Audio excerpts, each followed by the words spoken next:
Jump Tales present Aldrin and Gracie Inspiring Love Story. Written by Iana. Gracie, siguraduhin mo huwag kang magkakamali sa kliyente natin ngayon ha. He's a big time at kaya ko siya pinagkatiwala sa'yo dahil ikaw ang nag-top sales agent last year. So sana this one ay maklose deal mo pa rin. Paalala ng manager niyang si Ma'am Liza habang nag-aayos ng gamit. Siyempre po ma'am, ako pa, alam niyo naman po na ginagawa ko talaga ang best ko. Nakangiting tugon niya. Sanay na si Gracie sa trabaho. 5 taon na rin siyang real estate agent. Marunong na siyang ngumiti kahit pagod, maging mahinahon kahit may mga reklamador na kliyente, at magpanggap na okay kahit hindi maayos ang pakiramdam niya. O siya sige, aalis na ako. Paalam nito na matapos kuhanin ang gamit sa lamesa. Napatingin siya sa kanyang wristwatch dahil ang oras na naka-assign sa walk-in client nila ay 3 p.m. Ngunit pasado 3:00 na ay wala pa ito, kaya inayos niya muna ang mga brochure na hawak niya. Nang bumukas ang salamin na pinto ng lobby ay automatiko siyang napalingon. Parang naging slow motion ang tagpong yun at agad niyang nakilala ang lalaking pumasok. Nalamig naman agad ang kamay ni Gracie at mabilis na tinignan ang pangalan ng kliyente niya. Mr. Valderrama lang ang nakalagay. Hindi pwede. Mahina niyang bulong sa sarili dahil apelyido nga iyon ng ex niya. Muli ay saglit niyang nilingon ang binata. It was really him. Naka-long sleeves ito na nakatiklop hanggang siko. Gwapo pa rin ngunit halatang malaki ang ipinagbago ng pangangatawan. Ibang-iba na sa lalaking nakasama niya noong college days. Mabilis siyang yumuko at kunwari may hinahanap sa mesa habang nanginginig ang mga daliri niya. Pakiramdam niya kapag nagtagpo ang mga mata nila ay tiyak na makikilala siya nito. Good afternoon po, sir. Bati ng receptionist na si Diane. Good afternoon. We are here for Miss Liza. I have a meeting with her. Tugon sa malalim na boses ng lalaki. Doon ay sigurado na si Gracie na si Aldrin nga ang lalaking narito. Hindi pa rin nagbabago ang tono ng boses ito. Kalmado pa rin pero bakas ng pagkamasungit nito. Ay sir, wala po si Ma'am Liza but she trusted you with Gracie. Sabay turo ni Diane sa kanya. Nagmamadaling humagilap si Gracie nang ipantatakip sa mukha niya pero wala siya makita. Hanggang sa mapansin niyang isang sunglasses na mukhang naiwan ni Ma'am Liza. Nang mga oras na yon ay wala siyang choice kundi suotin yon at gawin ang nakakalokong dahilan niya. I'm here. Mabilis yan sambit at nagkunwaring kumakapa sa lamesa. Napatingin naman sa kanya si Aldrin at ang lalaking kasama nito. Lumakad siya papunta sa kanila ngunit mabagal ang paghakbang niya.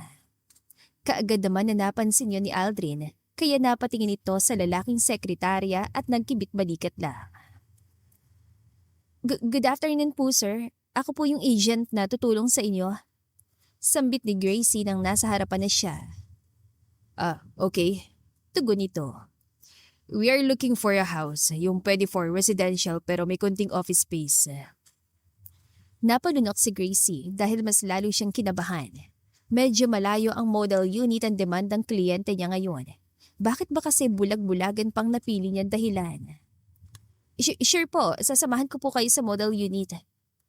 Bahagya siyang tumalikod at kunwari kinapang sofa bago maglakad. Napansin niyo ni Aldrin at hindi na nito napigilan pang magtanong. Miss, okay lang po ba kayo? Tanong nito. Mahigpit naman na napahawak si Gracie sa folder. Wala na siya maisip na dahilan. Nakapag-act naman na siya na parang bulag eh. Ayaw na rin na makilala siya nito dahil sa nakaraan nilang dalawa. Pasensya na po. Mahina niyang sambit at pilit pinapakalma ang boses. Hindi po kasi ako nakakakita pero kabisado ko na po ang bawat daan dito patungo sa mga model unit. Sandaling katahimikan na namayani at halos marinig niya ang tibok ng puso niya. Hindi niya alam kung anong reaksyon ni Aldrin. Napakuyom na lang siya ng kanyang kamao at napadsal sa isip na sana'y paniwalaan siya. I'm sorry. Agad sambit ni Aldrin. Natila nag-iba ang tono at nailang.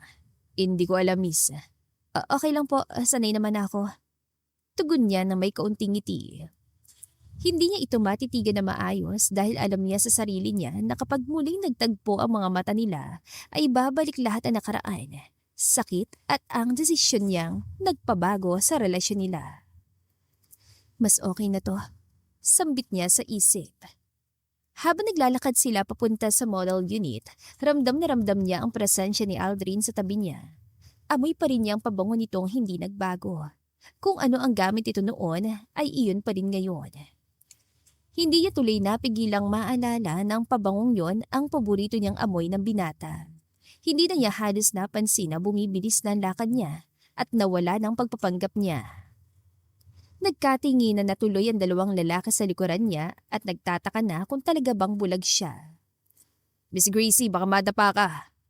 Sigaw na lalaking sekretarya ni Aldrin na si Jose at kapwa sila lihim na natawa. Napahinto tuloy si Gracie at napabalik sa pagpapanggap. Napakagat siya sa ibabang labi at halos nahihiya na sa ginagawa niya pero wala pa rin siyang choice. Tuloy ang pagpapanggap. Nang makarating sila ay agad silang pumasok sa model house. Ipinapaliwanag niya ang bawat detalye. Sukat ng sala, laki ng kusina, bintana ng kwarto at lahat kabisado niya.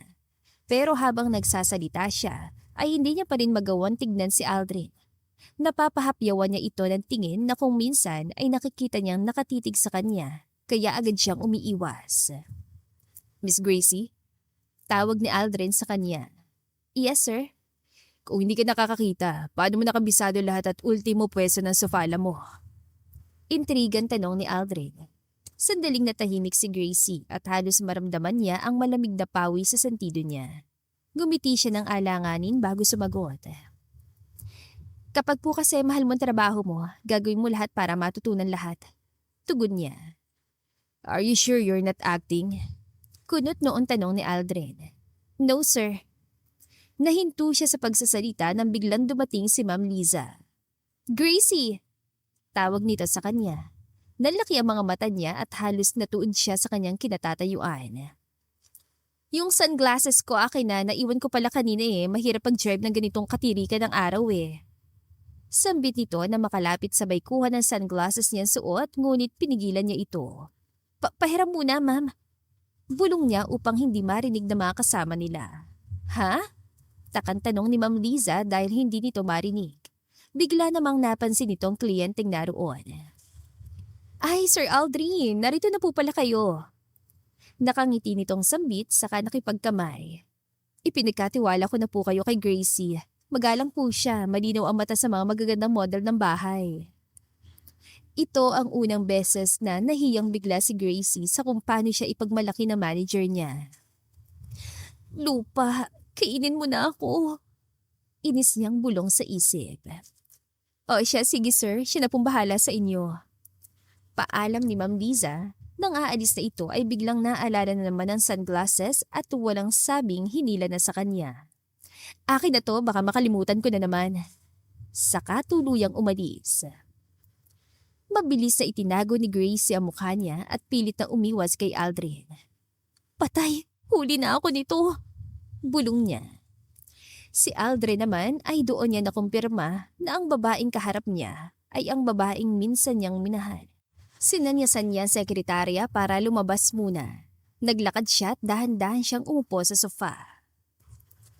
So, bulag naman ang bago mong taktika ngayon para makakuha ng kliyente? Inis na tanong ni Aldrin. Sanay ka talagang magpanggap, Gracie. You didn't change a bit, ha? Sabay ngisi niya. Napakuyom ng kamao si Gracie. Huli naman na siya ni Aldrin kaya wala siyang kawala pa kung patuloy pa rin siya magpapanggap. Kaya naman lakas loob siyang humarap kay Aldrin. For your information, ngayon ko lang ginawa to dahil ayokong makita yung mukha mo. Inis niyang sambit. Napaismid si Aldrin. Wow coming from you. Sa'yo pa talaga nanggaling yan kahit alam mo kung anong ginawa mo 6 years ago. Natahimik si Gracie at naalala na karaan. 6 years ago, they were a happy couple. Akala niya perfect match sila ni Aldrin. Hanggang sa malaman niyang isang pamilya nito sa top sponsor ng university na pinapasukan nila.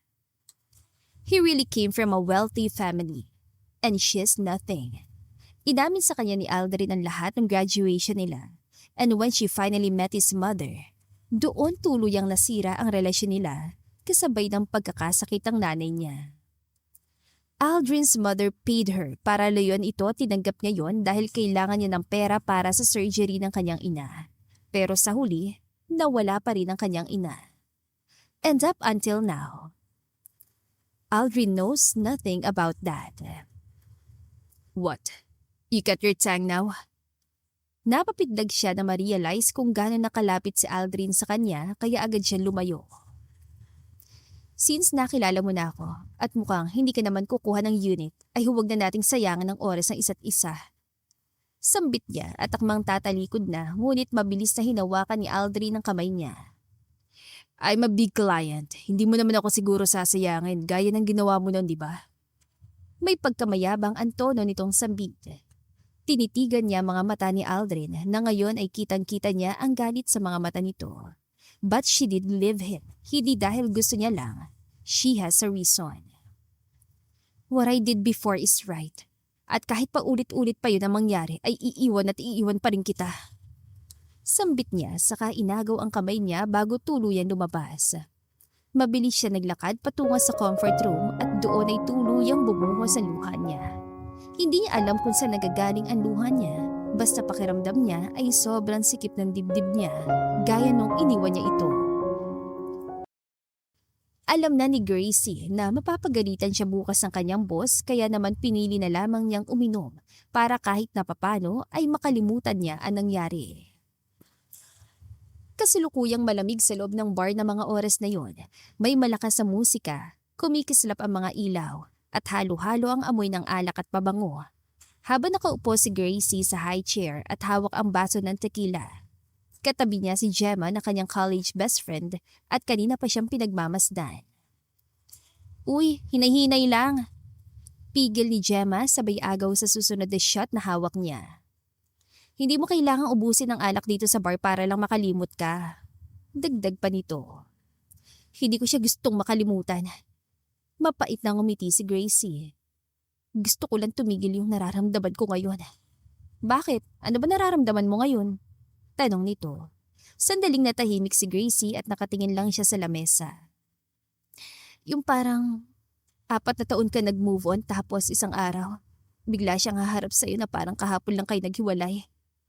Napabuntong hininga si Gemma. Ay Gracie, alam mo sa tingin ko hanggang ngayon mahal mo pa rin siya. Hindi sumagot si Gracie at sa halip ay uminom lang siya muli ng alak. Pero sapat ng reaksyong niyang yon bilang pag-amin niya. Ilan sandali pa ay tumayo siya. Iihi lang ako, dito ka lang ah. Paalam niya na medyo nakakaramdam na rin ng hilo. Kaya mo pa ba? Samahan na kita. Hindi na, kaya ko pa, dito ka lang. Sabay tapik ni Gracie sa balikat ni Gemma. Naglakad siya patungo sa comfort room habang medyo pasuray-suray. Ngunit napahinto siya nang mapatingin sa bandang itaas sa veranda ng VIP area. May pamilyar na bulto na lalaki na nakatayo at kausap ng isang babae. Napakunot noo siya nang makilala ang figura na lalaki nakita niya. Kinusot pa niya mga mata niya para lang masiguro na tama nakikita niya. Hindi, lasing lang siguro ako. Bulong niya. Pero nang tuluyang humarap ng maayos sa lalaki ay malinaw niyang nakita ang mukha nito. Ngayon ay sigurado siyang si Aldrin ngayon. Biglang tumigil ang mundo niya. Hindi na niya alam kung bakit pero sinundan niya ito ng tingin hanggang sa hindi na niya namalayang sinusundan na rin niya kung saan ito naroon. Parang may sariling isip ang mga paa niya ng mga oras na yon. Umakyat siya sa hagdan patungong VIP area at biglang nagring ang cellphone niya. Kaagad niya nabasa ang pangalan ng boss niya na si Ma'am Lisa. Bigla ay nakaramdam siya ng kaba dahil madalang itong tumawag sa kanya ng gabi, kaya agad niyang sinagot ang tawag. Hello po ma'am, sagot niya sa tawag. Gracie, nasan ka? Tanong nito mula sa kabilang linya, ngunit tila bakas ang lungkot sa boses ito. Nasa labas lang po ako ma'am, bakit po may emergency po ba sa office? Kinakabahan niyang tanong. Narinig niyang malalim na buntong hininga ng kanyang boss. Ay, Gracie, I can tell you this in person dahil kahit ako hindi ko alam kung paano sasabihin sa'yo. Panimula nito ngunit putol ang information na sinabi, kaya lalo tuloy siyang kinabahan. Ma'am, bakit po? Kinakabahang tanong niya. May nagreklamo sa'yo na client. Nanlamig ang batok niya. Reklamo po? Hindi daw professional ang attitude mo. Pinahiya mo raw siya at nakarating yun sa nakakataas sa atin. Pasensya na Gracie pero management decided to terminate you effective immediately. Parang biglang may sumabog sa tenga niya. Ano po? Utal at gulat niyang tanong. Bigla ay parang nawala ang pagkalasing niya at paulit-ulit lang sa tenga niya ang sinabi ng kanyang boss. Magaling kang agent pero big client yun. Ayaw naming mawala ng investor. I'm sorry, Gracie. Kaagad na pumasok sa isip niya ang isang taong maaring gumawa nito. Unti-unting kumuyom ang kamay niya sa cellphone. Sino po nagreklamo? Nanginginig niyang tanong kahit may ideya na siya kung sino yon. Hindi ko nasasabihin ng pangalan pero alam mo na siguro. Huling sambit ni Ma'am Liza bago ibaba ang tawag. Nanlabo ang paningin ni Gracie hindi dahil sa alak kundi sa galit. Iisang tao lang naman na maaaring mag-report sa kanya dahil ito lang naman ang huling kliyenteng nakasama niya. Sigurado akong si Aldrin yon. Bulong niya. Napakuyom siyang muli sa kanyang kamao at diretso siyang naglakad papunta sa VIP room kung saan niya ito nakitang huling pumasok. Hindi na siya nag-abala pang kumatok at bigla na lang niyang binuksan ang pinto. Pagpasok niya ay agad niyang hinanap si Aldrin. Hindi niya ito agad nakita dahil medyo dimang ilaw sa loob. Kaya naman hinanap niya pa ito ng tingin sa paligid. At nang makita niya ito ay kasalukuyan na itong naguhubad ng coat. Nalaki ang mga mata niya at sa lapag ay nakita niyang isang babaeng nakaluhod at umiiyak. Lalo siya naguluhan sa nangyayari. Leave now or I will kill you. Malakas sa sigaw ni Aldrin na kahit siya ay napapidlag. Mabilis at tumayo ang babae at tumakbo palabas. Napakagat siya sa iba pang labi niya dahil wrong timing yata ang oras para harapin ngayon ito. Akmang tatalikod na siya nang biglang marinig niya ang boses ni Aldrin. What are you doing here? Medyo bakas pa sa boses itong inis. Habang nakatalikod ay napapikit tuloy siya at inis na napapaisip kung ano ang idadahilan niya. Kanina pa ba siya nito nakita kaya naunso mo yung gagawin nila ng babaeng lumabas? Tanong niya sa isip. Gracie. Bigla ay napapitlag siya at napaharap kay Aldrin na marinig niya ang boses itong malapit lang sa kanyang tenga. Ano ba? Bakit sobrang lapit mo? Gulat at medyo malakas yan sambit. Napangisi naman si Aldrin. Ikaw, bakit ka nandito? Anong ginagawa mo rito ngayon sa harap ko? Sunod-sunod itong tanong. Naalala niyang bigla ang dahilan niya, pero tila nawala naman siya ng loob sabihin yon dahil hubad ng coat ito at tanging nakasuot na lamang ito ng sandong itim. Abat ang muscle sa braso nito ay kitang-kita niya, pati na ang malapad itong dibdib. Love, what you see? Bakas sa boses ni Aldrin ng pang-aasar nito, kaya naman agad niyang inayos ang sarili. Wala naman ako nakita. At isa pa, lumayo ka nga! Sabay tulak niya rito ng bahagya dahil konting-konti na lang ay bibigay na siya sa bango nito. Ngumising muli si Aldrin at may kinuhang sigarilyo sa bulsa at lighter. Pagkatapos ay sinindihan nito ang sigarilyo. Humithit agad ito at ibinuga ang usok sa kanya. Napaubo siya bigla. Ano ba? Nananadya ka ba? Inis niyang tanong. Sagutin mo'ng tanong ko, bakit ka nandito? Ulit na tanong ni Aldrin.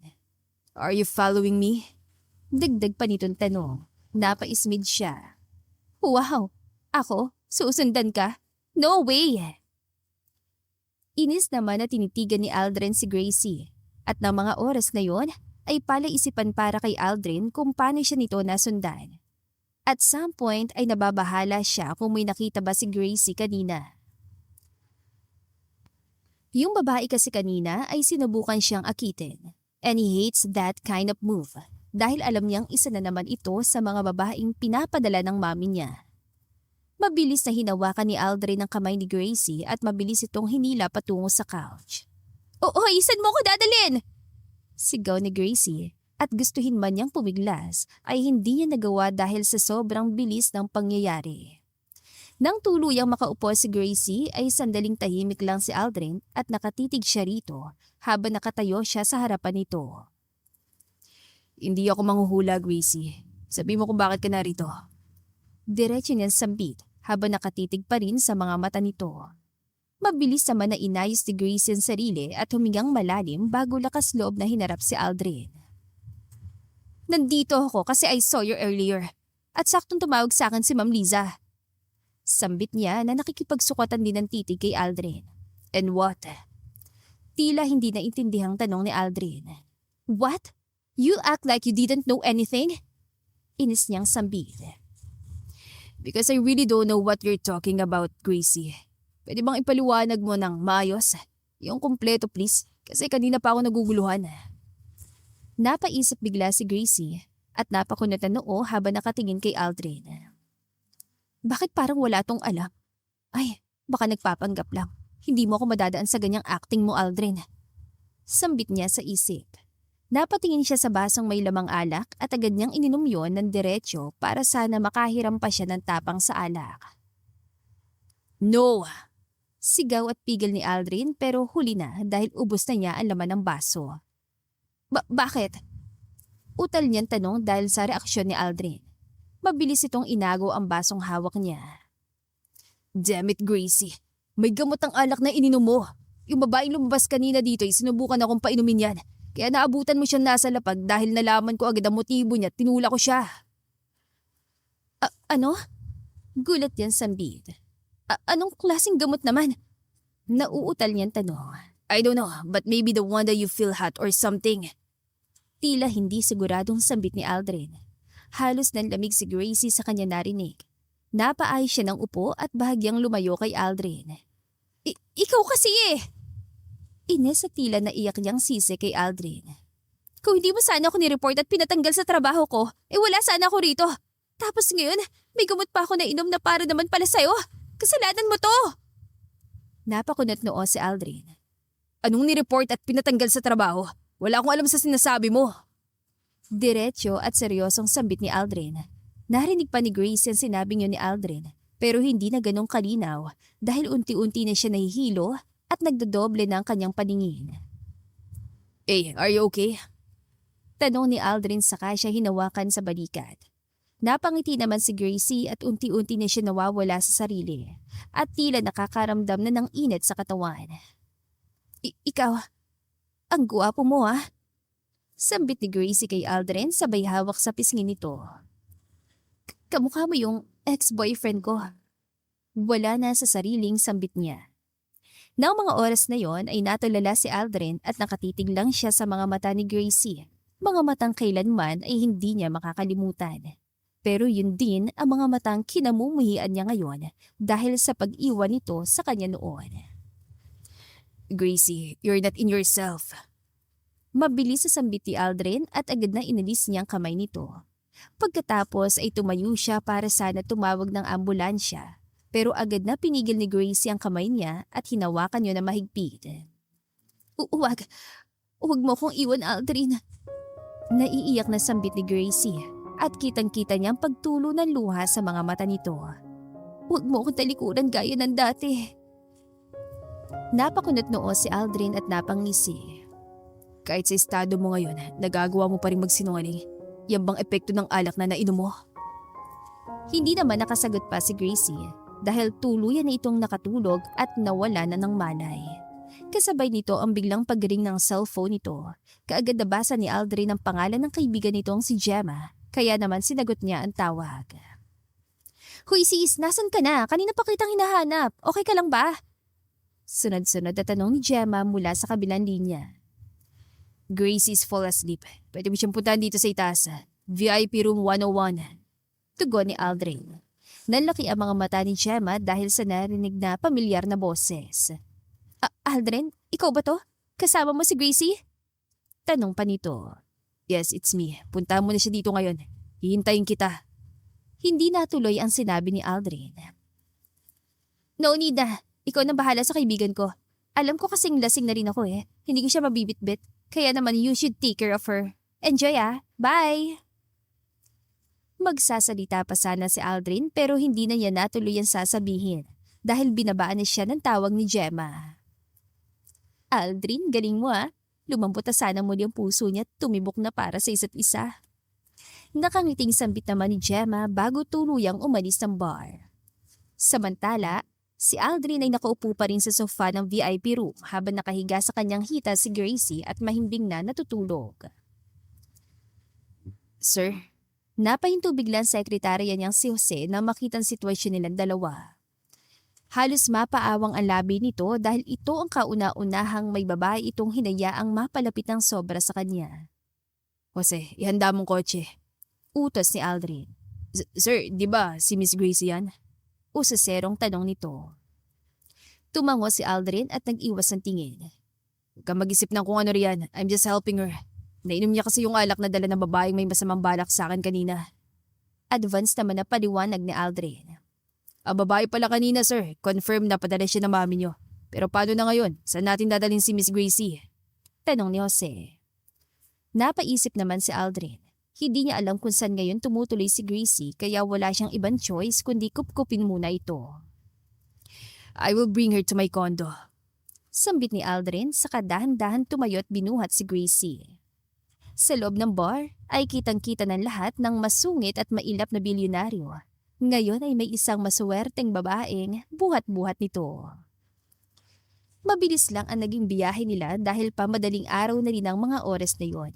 Nang makarating sila sa condo unit ay agad na ibinaba ni Aldrin si Gracie sa kama. Nang mga oras na yon ay mas malinaw na niyang nakikita ang maamo nitong mukha. Sino mag-aakala na muli tayo magkikita at muli kang hihiga sa kamang tinutulugan ko? Hindi maiwas ang sambit ni Aldrin at bahagyang inayos ang ilang hibla ng buhok nito na tumatakip sa pisngi nito. Aldrin, bigla ay rinig niyang bulong ni Gracie na siyang bahagya niyang ikinagulat. I'm here, Gracie. Sagot naman ni Aldrin at kinukuhang pagkakataong yon para makausap ang dalaga na baka may malaman siya tungkol sa nakaraan nila o kung namiss ba siya nito gaya ng nararamdaman niya. Mahal. Bulong muli nito na siyang ikinalaki ng mga mata ni Aldrin. Mahal mo pa rin ba ako? Kinakabahan ngunit puno ng pag-asang sambit ni Aldrin. Umiling naman si Gracie kahit nakapikit na para bang nananaginip lang. Mahal ko ang trabaho ko. Huwag niyo po akong tanggalin. Malinaw na sambit ni Gracie. Napabagsak ang balikat ni Aldrin sa narinig at napatampal sa kanyang noo. Ano bang pumasok sa isip niya at umasa siyang mahal pa siya ni Gracie iniwan nga siya nito noon. Akmang tatayo na siya nang biglang hilahin ni Gracie ang kamay niya at agad siya niyakap habang nakaupo na ito. Kasabay nitong biglang paghalik sa kanyang leeg. Tumayo ang balahibo ni Aldrin at hindi lang balahibo niya, pati na ang alaga niya. Hindi niya alam kung nagpapanggap lang ba itong tulog pero nananatili naman itong nakapikit. Gracie. Pao sa tawag niya sa dalaga upang siguraduhin na sasagot ito pero hindi na ito nagsalita pa at unti-unti na lamang na bumitaw ng yakap sa kanya at nahiga muli. Napamura si Aldrin sa kanyang isip dahil sa nangyari. Buhay na buhay ngayon ang alaga niya habang tulog na tulog naman si Gracie. Mabilis siyang tumayo at agad na nagtungo sa shower room. Doon ay agad niyang binasa ang sarili upang mahimasmasan at pakalmahin muli ang alaga niya. At habang nasa ilalim siya ng shower at nababasa, ay hindi niya maiwasang mapapikit at alalahanin lahat ng masasayang alaala nila ni Gracie. Masaya sila noon. They were called perfect couple. Ngunit hindi niya inaasahan na matapos niyang aminin ang pagkatao niya, ay bigla na lamang nitong nakipaghiwalay. And she even wrote a message saying that she's already moved on at may bago nang minamahal. Kalakip ng sulat ang litrato ni Gracie kasama ng ibang lalaki. At that moment, kahit sa ang anggulo niya tignan, ay hindi niya lubos sa maisip na magagawa ni Gracie yon sa kanya. At worst, sa araw pa mismo ng kaarawan niya. That's why he hated his birthday. Hindi sayang naalala niya sa araw na yon, kundi ang sakit at panlolokong ginawa sa kanya ni Gracie. And now, she's with him? Nakakalokong tadhana. Talagang pinaglalaruan sila. Nang matapos niya mag-shower ay nagsuot lang siya ng sando at pajama. Saka siya tumawag ng staff upang palitan ng damit si Gracie at nang matapos ay sa magkabila ang side sila ng kama na tulog. Good thing that his bed is king size, kasya kahit 5 tao. Good night, Gracie. Bulong niya bago tuluyan tumalikod ng higa. Hindi na niya muling sinili pa si Gracie at pinilit na lamang niyang pumikit hanggang sa lamunin siya ng antok at makatulog. Kinabukasan, unti-unting nagmulat ang mga mata si Gracie habang ramdam ang matinding kirot sa sentido niya. Para bang may martilyong kumakatok sa sentido niya. Napaungol siya at bahagyang gumalaw, pero bigla siya napatigil dahil hindi pamilyar sa kanya ang kisame, pati na ang amoy ng kwarto. At lalong hindi pamilyar ang lalaking nakahiga sa tabi niya. Nanlaki ang mga mata niya. Aldrin? Bulalas niya. Sa gulat at instinct ay hindi na niya napigilang sipain ang lalaking nasa tabi niya. Aray! Malakas sa daing ni Aldrin nang tuluyan itong mahulog mula sa kama. Bumagsak ito sa sahig at napahawak sa balakang. What the hell, Gracie? Napabalikuwas ng bangon si Gracie sabay hawak niya sa kumot at agad sinuri ang sarili. Nakasuot pa naman siya ng damit at pajama pero hindi sa kanya yon. Anong ginawa mo sa akin? Nanginginig ang boses niyang tanong. Napangiwi si Aldrin habang tumatayo. Excuse me, ako pa ngayon na may kasalanan. Ikaw itong biglang naninipa. Hindi ko maalala nangyari kagabi. Halos maiyak niyan sabi. Bakit ako nandito? Bakit iba yung suot kong damit? May nangyari ba sa atin? Sunod-sunod niyang tanong habang hawak ang ulo. Napabuntong hininga si Aldrin at umiling.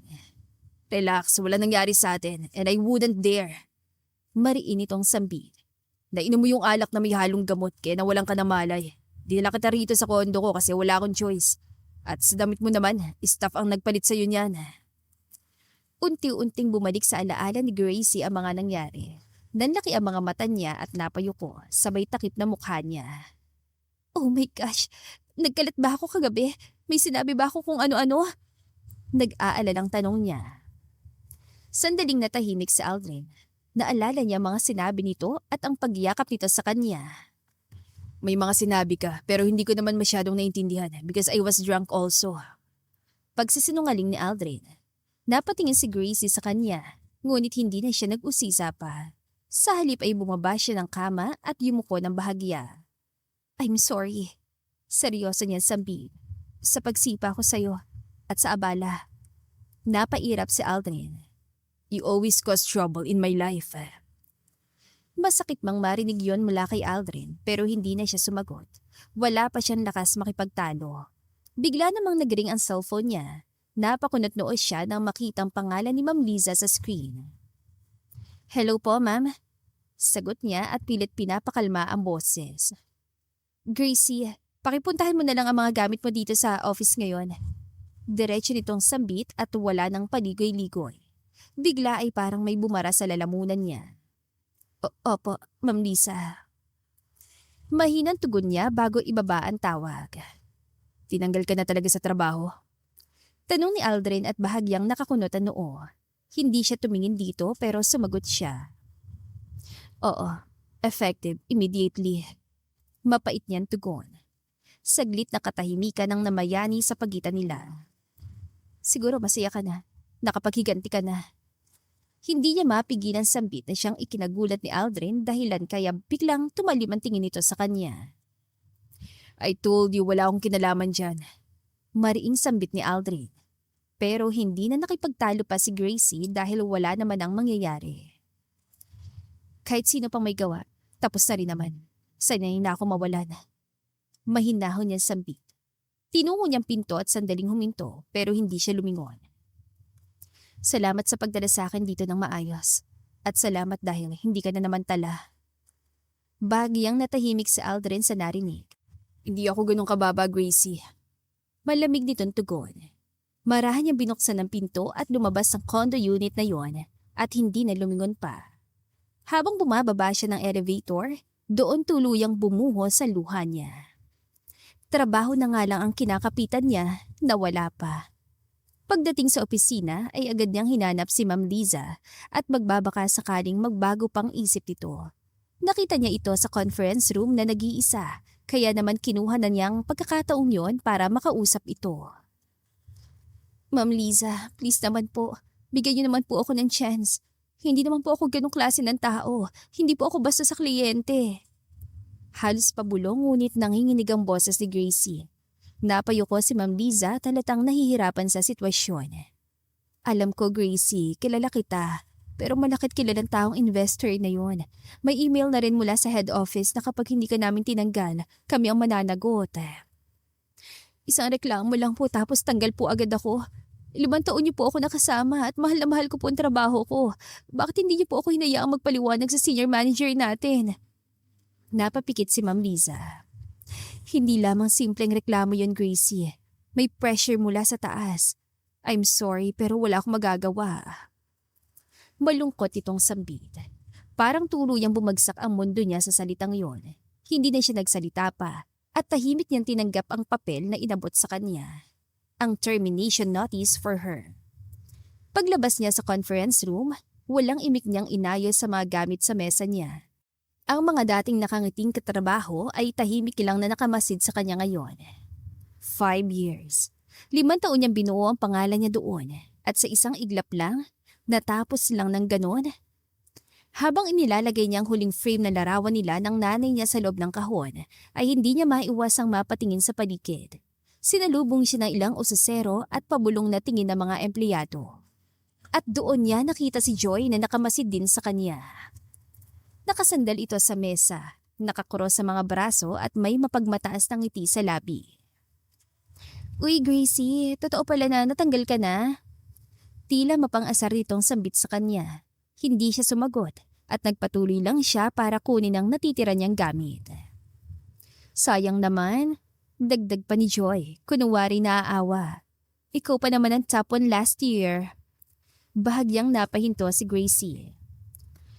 O baka naman kasi hindi mo kinayang big client. Bulong nito ngunit sapat para marinig ng iba. Alam mo naman hindi lahat kayang high profile. Napahigpit ang hawak niya sa frame na litrato ng nanay niya. Ay, huwag kang mag-alala. Aalagaan ko ng position mo. Actually, bahagya itong umisi. Ako ng top 1 ngayon. Tuloy ni Joy habang inaayos ang buhok. Naramdaman ni Gracie ang pag-init ang dugo niya. Congrats. Maikli niyang sagot at pilit pinipigilan ng sarili na mas lalo pang mainis at patulan pa ito. Next time kasi ayusin mong attitude mo, hindi pwedeng ganda lang ang puhunan. Pahabol pa nito. Tahimik lang ang buong opisina.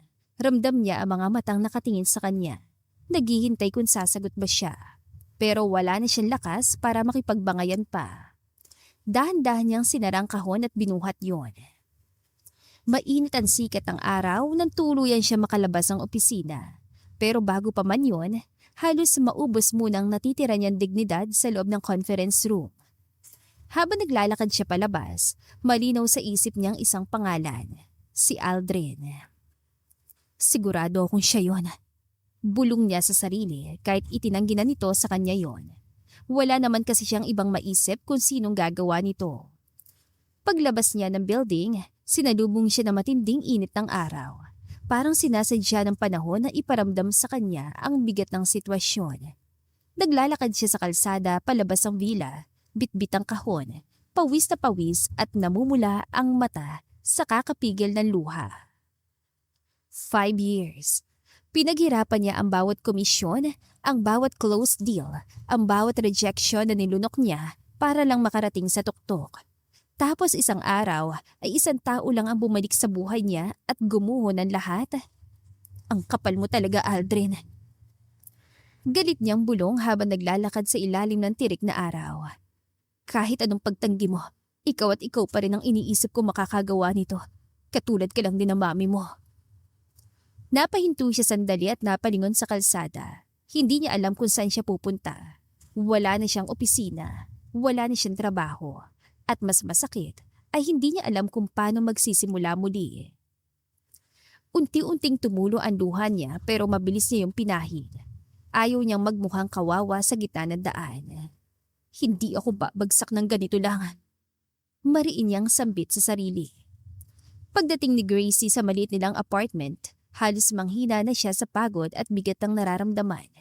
Pagbukas pa lang ng pinto ay bumungad agad si Gemma na naka-shorts at oversized shirt habang hawak ang cellphone. Hoy, ba't ang tagal mo? Naputo lang sasabihin ni Gemma na makita namumugto nitong mga mata. Gracie, ano nangyari? Hindi na nakapagsalita si Gracie. Ibinalibag niya sa sofa ang kahon na mga gamit at bigla na lang napaupo sa sahig habang umiiyak. Natanggal na ako sa trabaho. May kliyente daw na nagreklamo sa akin. Halos pabulong niyan sabi. Ano? Gulat na sigaw ni Gemma. Kinausap mo na ba si Ma'am Liza? Desidido na sila. Damay daw sila kapag hindi ako tinanggal. Big client daw kasi nagreklamo sa akin at sigurado akong si Aldrin yun. Nanginginig ang boses niya habang pinupunasan ng luha. Umupo si Gemma sa tabi niya at niyakap siya. Sigurado ka ba si Aldrin ang nagreklamo? Napakagat sa labi si Gracie. Siya lang naman ang huli kong kliyente, sino pa ba? Pero sandali siya natahimik. May kung anong sumagi sa alaala niya. Ang araw na may kamay na biglang dumampi sa bewang niya habang nag-iikot sila sa model unit noon. Napakunot siya na noo at unti-unting binalikan ang nangyari. Miss, pwede bang mas private ang tour natin? Alam mo na, yung may konting excitement. May dobleng kahulugan tono na lalaking kliyente niya, sabay hawak nito sa kanyang balakang. Nanlaki ang mga mata ni Gracie.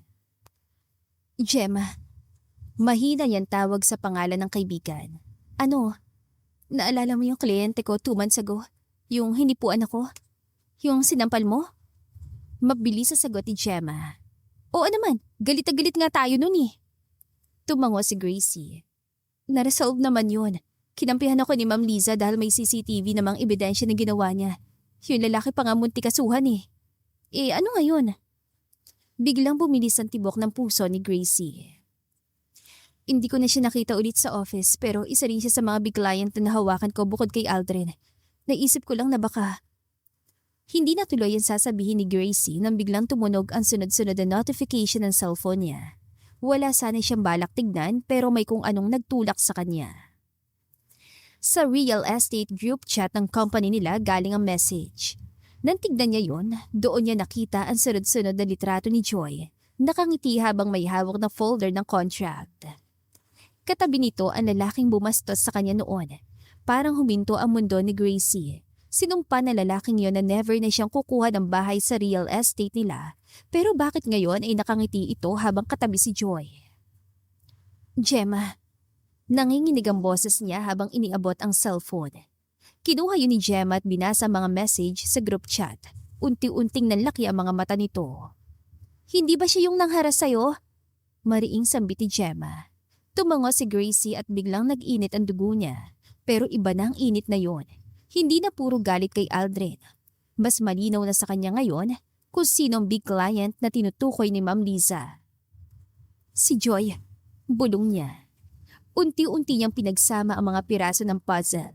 Si Joy ang pumalit sa spot niya bilang top 1. Si Joy ang may pinakamalaking pakinabang kapag tuluyan siya natanggal. At ngayon, si Joy ang nag-close ang deal sa mismong lalaking may galit sa kanya matapos niyang sampalin ito at ipahiya. Gusto niyang gumanti. Mahina ngunit tiyak na sabi ni Gracie. Pinahiya ko siya nun. Sinampal ko siya sa harap ng staff. Baka naman coincidence lang. Alanganing sambit ni Gemma. Umiling si Gracie. Hindi coincidence ang ganyan. Bigla na lang may reklamo against me. Tapos si Joy ang nakakuha ng kliyenteng halos ipakulong ko. At siya makikinabang sa pagkawala ko. Unti-unting tumigas ang ekspresyon ng mukha niya. Now I know. Mariin niyang sambit. Hindi si Aldrin ang may gawa. Tumingin si Gemma ng diretsyo sa mga mata ni Gracie. Tama ka. Mas may motibo si Joy dahil matagal na ring inggit sa'yo yun. Napakuyom siya sa kanyang kamao. Kanina, wasak na wasak siya sa pagkawala ng trabaho niya. Ngayon, mas napalitan niya ng inis at determinasyon na malaman ng totoo at mabawi ang posisyon na para sa kanya. Hindi ako papayag na masirang pangalan ko dahil lang sa inggit. Sambit niya habang pinupunasan ng natitirang luha. Pinaghirapan ko reputasyon ko. Hindi ako bastos sa tao. At hindi ako unprofessional. Mali ang ibinibintang nila sa akin. Anong balak mo? Tanong ni Gemma. Huminga siya ng malalim. Kailangan kong patunayan na mali ang reklamo sa akin. Tumingin siya mula sa litrato sa cellphone. At kung may sabuatan sila, lalabas at lalabas yun.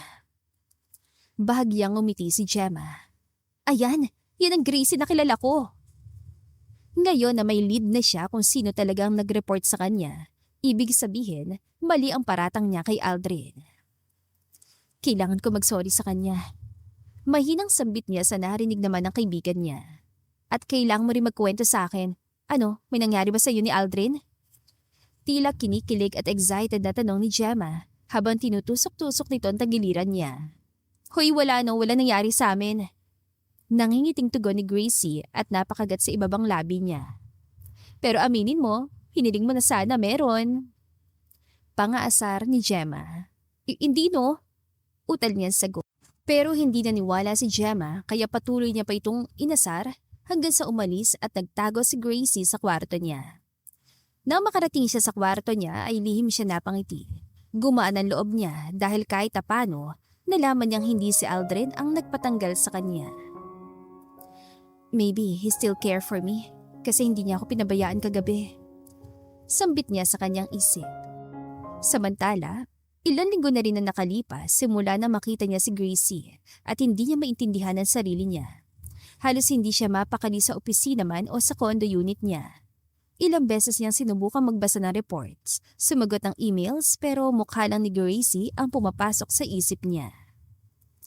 Ang namumugto nito mga mata bago umalis ng condo niya. Napabuntong hininga siya at biglang tumayo. Jose. Tawag niya sa sekretarya niyang si Jose na nasa sala. Let's go. Saan po, sir? Sa real estate office. Pagdating nila sa opisina, agad nagkagulong ang staff. Hindi araw-araw bumibisita ang isang kilalang negosyante tulad ni Aldrin Valderrama nang walang appointment. Mabilis sa lumapit ang isa sa mga senior manager na si Diego. Sir Aldrin, good afternoon po. Pagbati nito sa kanya habang pilit ang ngiti nito dahil sa kaba. What a surprise visit. Diretso naman ang tingin ni Aldrin dito. I'm here to check the units again. Sambit niya. Of course, sir. Kaagad na tugon nito. Joy, come here. Assistant Sir Aldrin. Utos si Diego. Mula sa kabilang cubicle ay mabilis na lumabas si Joy, nakaayos at may kumpiyansang ngiti. Good afternoon, Sir Aldrin. Malambing nitong bati. Ako na po mag-a-assist sa inyo. Bahagyang kumunutan noon ni Aldrin. Where's Gracie? Parang may malamig na hangin na dumaan sa buong floor. Sandaling nagkatinginan ng senior manager at si Joy. Sir, si Gracie po kasi she's no longer connected with the company. Nauutal na sambit ni Diego. Nanlamig ang ekspresyon ni Aldrin at napakuyom ang kamao niya. Talagang tinanggal nga si Gracie pero hindi siya may gawa noon gaya ng iniisip ito. Pero siya ngayon ang gagawa ng paraan para mapabalik ito. Na-terminate na po siya ilang linggo na po nakakalipas. Dagdag pa ni Diego. I see. Malamig niyang sagot. Kaagad naman sumikit si Joy. Sir, don't worry po. I can handle everything. I'm currently the top 1 agent now. Ngunit hindi man lang siya tinignan ni Aldrin. I was planning to purchase 5 houses sa high-end villa niyo. Diretsong sambit niya. For investment and private use. Nanlaki ang mga mata ng senior manager at lumawak naman ang ngiti ni Joy dahil naisip niya jackpot na naman siya at tuloy-tuloy ang swerte niya. 5 units, sir? Halos mapaupo ito sa gulat. Yes, tumango si Aldrin. But I prefer dealing with competent people. Nag-freeze ang ngiti ni Joy at unti-unting nawala yon dahil tila may kahulugan na sinabi nito. Sir, I assure you, hindi na natuloy ang sasabihin nito dahil agad na nagsalita si Aldrin. But since wala na si Gracie, putol ni Aldrin, I don't think I'm interested anymore. Ano po? Halos pumiyok ang senior manager. Parang may sumabog na bomba sa opisina niya. Halos lahat ay napaawang ang labi sa gulat. Habang si Ma'am Liza ay lihim na nakangiti dahil si Gracie naman talaga ang isa sa pinakamagaling nilang agent. Maling-mali ang mga namumuno sa kanila na tinanggal ito. I value professionalism at siya lang ang agent na kita kong may ganun sa inyo. Malamig niyang dagdag. Namutla ang senior manager at halos mawalan ito ng kulay. Sir, baka po pwede pa natin pag-usapan. There's nothing to discuss. Diretso niyang sabi. Cancel the proposal. Tumalikod na siya para umalis. Sir Aldrin! Halos pasigaw na tawag ng senior manager. Please give us a minute. Napahinto siya pero hindi na lumingon. Mabilis na naglakad ng senior manager papasok sa opisina nito. Liza, come to my office. Sigaw nito. Yes sir. Tugon naman ni Liza saka sumunod kay Jeko. Call her right now. Pabalikan mo si Gracie ngayon din. Nanginginig na utos si Jeko. Sige po sir. Kaagad dinawagan ni Liza numero ni Gracie. Sa kabilang linya, nagulat si Gracie na makita ang pangalan ng manager niya sa screen. Ma'am? Alanganin niyang sagot. Gracie. Nagulat si Gracie ng boses ng senior manager niya ang kanyang narinig. Halos hingalin pa ito mula sa kabilang linya. Nasaan ka ngayon? Nasa apartment po. Bakit po? Pwede ka bang bumalik dito ngayon din? Please. Napakunot ang noon ni Gracie. Sir Diego, akala ko pa terminated na po ako. Gracie, may malaking problema. Bumalik si Sir Aldrin. Bibili raw sana ng 5 bahay pero umatras siya na malaman niyang wala ka na. Nanahimik si Gracie. Ano po? Yes, at kung tuluyang umatras siya, baka umatras din siya bilang investor. Malaking kawalan siya sa company at malalagot ako. Please, bumalik ka muna rito. We need to fix this. Napangiti si Gracie. Sige po, papunta na ako. Sa kabilang side ng opisina, nakatayo si Aldrin habang tahimik na naghihintay. Hindi niya alam kung bakit ginagawa niya ito. Galit siya kay Gracie. Pero mas galit siya sa ideyang nawala ito sa lugar na pinaghirapan nito. Pagkalabas ng senior manager ay malawak na ang ngiti nito. Sir Aldrin, I've called her. She's on her way. Good decision. Ready the contract. Pero hindi ako pipirma hanggat wala si Gracie. At aasahan kong hindi na siya matatanggal pa. Yes sir, makakaasa po kayo. Natutuwang sambit ni Diego at dali-daling inasikaso ang mga papeles. Halos hinihingal si Gracie na makarating sa high-end villa site.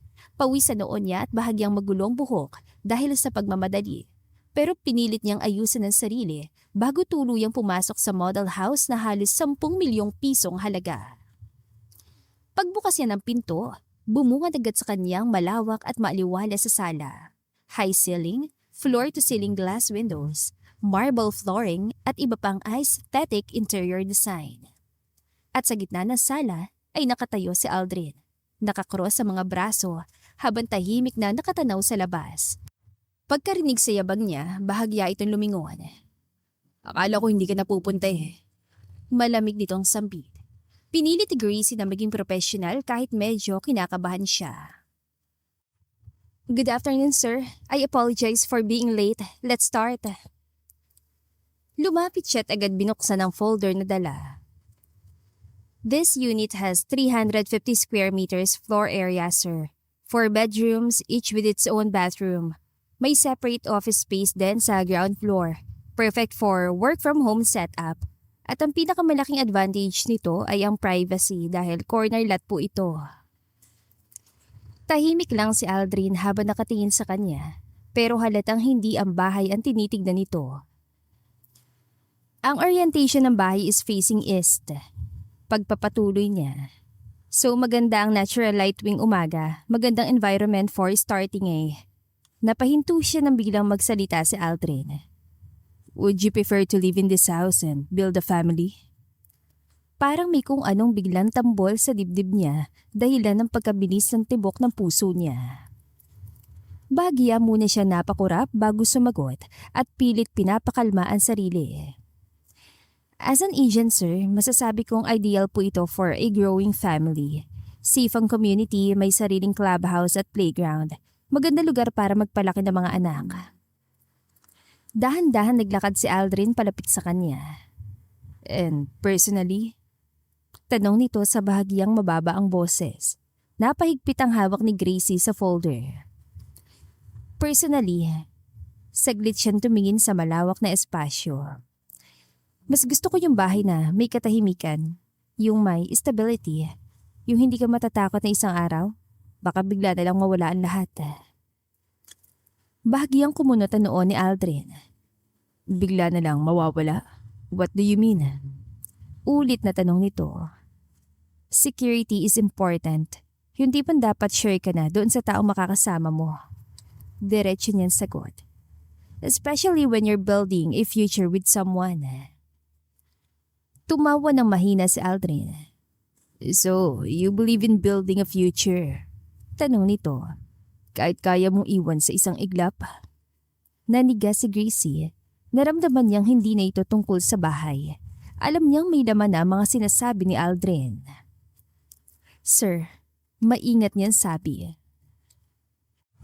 We're here to discuss the property. Yes, sagot nito.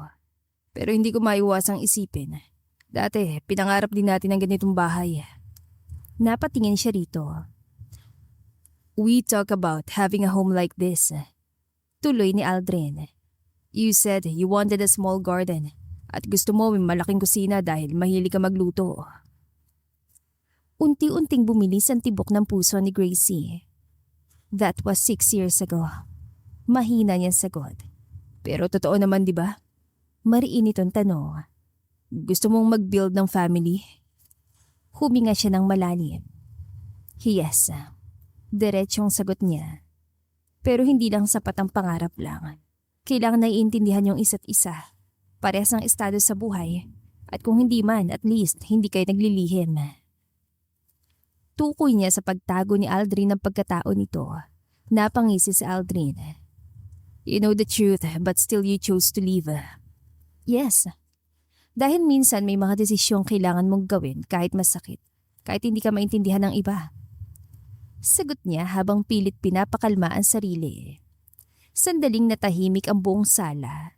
Ang liwanag mula sa bintana ay tumatama sa kanilang dalawa. Pero tila mas mabigat ang hangin sa pagitan nila. So, kung bibili ako ng 5 bahay dito, makikita mo ba ang sarili mo na nakatira sa isa sa mga yon? With me? Tanong ni Aldrin habang nakatitig sa mga mata niya. Diretso naman tumitig din si Gracie sa mga mata nito. As your what? Tanong niya. As the woman I once planned to marry. Parang may kung anong bumagsak sa loob niya, ngunit pinili niyang maging matatag. Hindi ako bumabalik sa nakaraan, sir. Mahinahon ngunit matatag niyang sagot. Kung bibili kayo ng bahay, bibili kayo dahil gusto niyo ang property, hindi dahil sa alaala. Saglit na tumitig si Aldrin sa kanya na para bang sinusukat ang bawat salita niya. Pagkatapos ay tumango ito ng bahagya. Professional ka talaga sa trabaho mo. You deserve to be back. Sambit ni Aldrin saka ngumiti. Nawala ng tensyon sa pagitan nilang dalawa at bahagya na rin na napangiti si Gracie. You asked me to be your agent kaya ako napabalik dito. Salamat Aldrin. At pasensya na kung inakala kong ikaw nag-report sa akin. Sasagot na sana si Aldrin ngunit biglang bumukas ang pintuan kaya pareho silang napalingon. Aldrin? Apo! Tawag ng isang matandang babae. Nakita ni Gracie ang isang eleganteng may edad ng babae ang pumasok. Naka-pearl necklace, maayos ang buhok at may bastong tikas sa bawat hakbang. Bigla ay nanlaki ang mga mata ni Aldrin nang makilala niya kung sino yun. Lola? Gulat niyan sambit sabay diretsyon lumapit dito. Napakurap si Gracie. Lola? Lumapit ang matanda at ngumiti. Abay, akala ko busy ka. Bakit nandito ka sa villa na ito? Masusing tanong nito habang sinusuri ang paligid. Sa isang iglap, naramdaman ni Gracie ang biglang pag-akbay ni Aldrin sa balikat niya. Kaya naman nanigas siya. Ay, Lola, actually, I'm buying this property. Maaliwalas ang tono ni Aldrin. Sobrang layo sa kaninang malamig na boses ito. Talaga? Natuwang tanong na matanda. At saka, saglit na tumingin si Aldrin kay Gracie na parang may binubuong plano sa isip. I'm buying it for us. For us? Ulit ng matanda. Mas lalong humigpit ang akbay ni Aldrin kay Gracie. Lola, this is Gracie. Ngumiti ito. My fiancé. Parang huminto ang mundo ni Gracie. Ano? Buntik na siya mapasigaw ngunit mabilis na napisil ni Aldrin ang braso niya bilang babala. Nalaki ang mga mata na matanda. Fiancé? Halos mangilid ang luha nito sa tuwa. Totoo ba yan, iho? Ngumiti si Aldrin. Yes, Lola. Napatingin na matanda kay Gracie. Iha, bakit hindi ka man lang ipinakilala sa amin? Ilang taon ka na bang itinatago ng apo ko?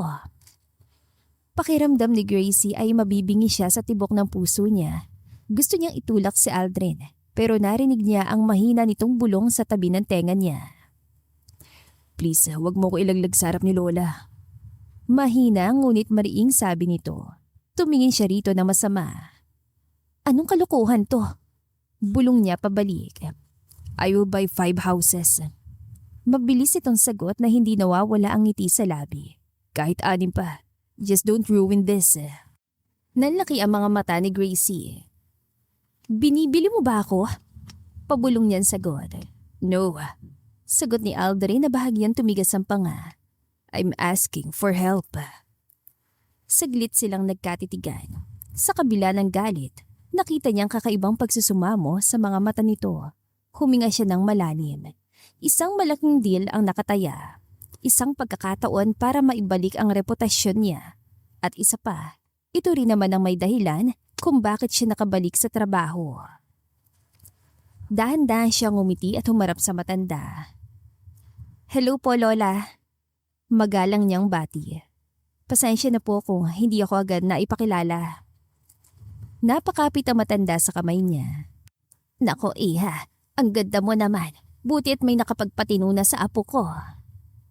Napangiwi si Aldrin pero nanatiling nakangiti. Kailan ang kasal? Excited na tanong na matanda. Halos mahabulunan si Gracie sa sarili niyang laway. Soon, Lola. Mabilis sa sagot ni Aldrin. We're just finalizing things. That's why I'm buying these houses. For our future.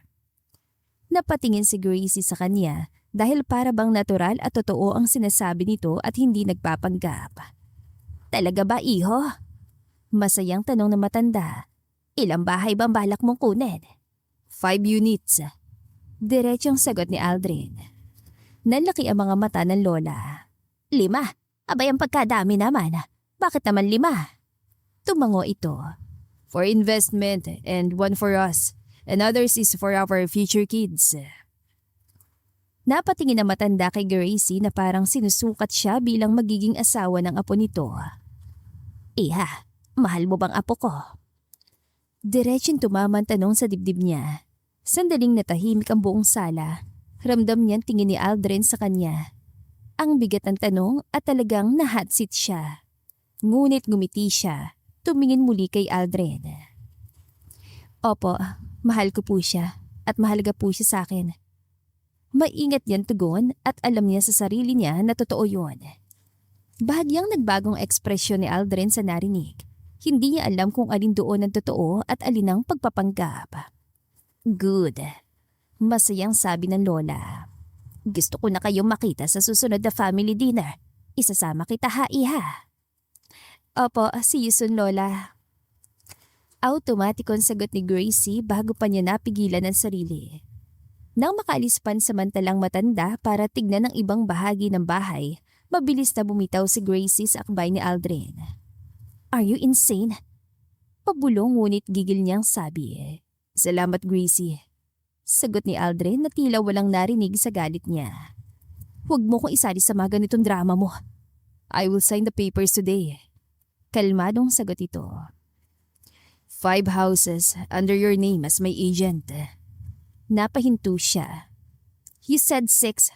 Huwag kang maduga. Reklamo niya. Ay, oo nga pala. Sabay kamot ito sa batok. Okay, sige 6. Basta huwag mo kong iiwan sa harap ng pamilya ko. Kahit pansamantala lang. Dagdag ni Aldrin at baka sa mga mata niya na seryoso siya. Fine. Mariin niyang sabi. Pero hanggang sa harap lang ng lola mo ha. Walang lalagpas doon. Bahagyang umiti si Aldrin. We'll see. Makahulugan tugon nito. Makalipas ang ilang linggo ay nauwi sa dinner ang hindi inaasahang pangyayari nung araw na yon. Sa isang elegante at sikat na restaurant ay magkatapat na nakaupo sina Gracie at Aldrin habang ang lola nito ay nasa gitna nila. Halos hindi mapawi ang ngiti na matanda habang pinagmamasdan silang dalawa. Iha, napakakulit mo pala. Natatawang sabi nito matapos marinig ang isa pang kwento ni Gracie tungkol sa isang kliyenteng muntik nang mahulog sa swimming pool habang nag-i-inspect ng bahay. Perfect kayo ng apo ko, parehong makulit at masiyahin.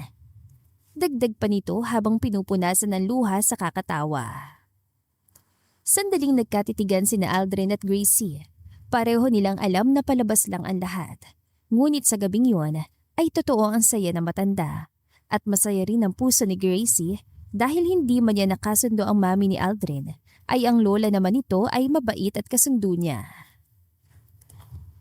Kung noon pa lang ay nakilala na niya ito, sila pa rin kaya ni Aldrin ngayon? Hindi maiwasan tanong ni Gracie sa isip niya. Makalipas ang ilang oras ay nagpaalam na rin ang lola ni Aldrin. Iho, ipahatid mo na lang ako sa driver mo at ikaw ang bahala maghatid kay Gracie. Sambit nito habang tumatayo. Sige po, lola. Sagot ni Aldrin. Bago ito tuluyang umalis, hinawakan na matanda ang kamay ni Gracie. Iha, alagaan mong apo ko ha. At kung saktan ka man niya ay akong mapaparusa sa batang yan. Sabay irap nito kay Aldrin. Lola naman, alam niyong good boy ako, di ba? Parang batang sambit ni Aldrin. Natawa naman si Gracie. Opo, lola. Isusumbong ko po siya agad sa inyo kapag sinaktan niya po ako. Pagsakay ni Gracie sa sinabi ng matanda. Napangiti naman ang matanda at marahan siya niyakap bago tuluyang umalis. Pagkadi sa matanda ay biglang nag-ibang atmosfera sa mesa. Nawala ang ngiti nila. Naging seryoso ang mukha ni Aldrin habang nakasandal sa upuan. So, about our agreement. Panimula ni Aldrin bago ilabas ang isang folder mula sa likod nito at nilapag sa mesa. What agreement? Kunot noon tanong ni Gracie. Since 6 houses ang bibilin ko, pero 6 conditions din ang hingin ko. Napairap si Gracie. Maduga ka talaga. Wala sa usapan yan Reklamo niya. Hindi ka naman lugi sa 6 na bahay na bibilin ko. Bawat bahay 10 milyon ang halaga. Matas ang komisyon na makukuha mo. Pagpupursige ni Aldrin sa kanya, napaisip sandali si Gracie. Tama naman si Aldrin dahil malaki talaga ang magiging commission niya, pero hindi dapat siya agad pumayag. Gusto ko muna marinig ang mga kondisyones mo bago ako pumayag.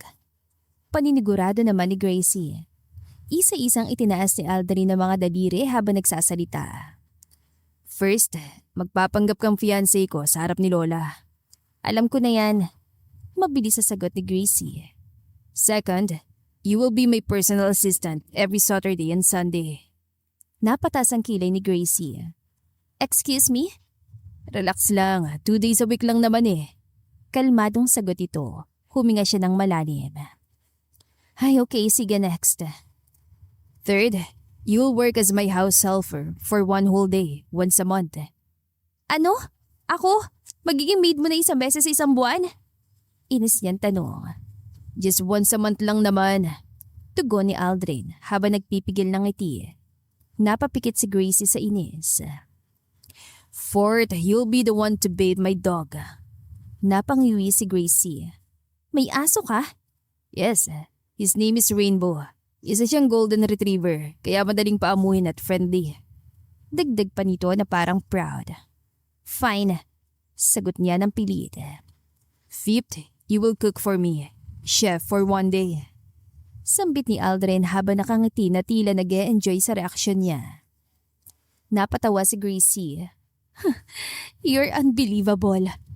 At ang panganim, sabay sinara ni Aldrin ang folder. Napakunatan noon niya. What? Secret. Secret? Halos mapatas ang boses niya. Anong secret? Pwede ba yun? Don't worry, hindi man illegal ang panganim. Sabay tawa ni Aldrin. Pinandilatan niya ito. Hindi nakakatuwa. Sandaling natahimik ang dalawa at ng oras na yon ay nag-iisip na si Gracie. Itinulak naman ni Aldrin ang folder papunta sa kanya. Nandyan ang contract. Binuksan yon ni Gracie. Nakasad doon ang lahat ng kondisyon, pati ang detalye na tatagal lamang ang kasunduan ng 6 na buwan habang inaayos ang papeles ng 6 na bahay na bibilhin ni Aldrin. 6 months. Isang napakahabang panahon para sa isang pekeng relasyon. After 6 months, we go back to being strangers. May bahid na lungkot itong sambit. Napatingin siya dito at may kakaibang kirot sa loob niya nang marinig iyon. Pero mabilis niya yung binaliwala. Kinuha niyang ballpen na nasa mesa. 6 house. Sambit niya habang nakatingin sa kontrata. 6 conditions. Sagot naman ni Aldrin. Hindi na siya nagsalita pa at mabilis niyang pinirmahan ang kontrata. Pagkatapos ay itinulak niyang papel pabalik kay Aldrin. Deal. Tinignan ito ni Aldrin bago rin pumirma. Kapwa nila sinang-ayunan ng mga nakasaad sa kontrata kahit hindi nila alam kung ano ang magiging ending nito. Lumipas sa mga linggo hanggang sa unti-unting naging buwan ang kasunduan nila. At sa loob ng mahabang panahon, isa-isa ring natupad ni Gracie ang lahat ng kondisyon ni Aldrin.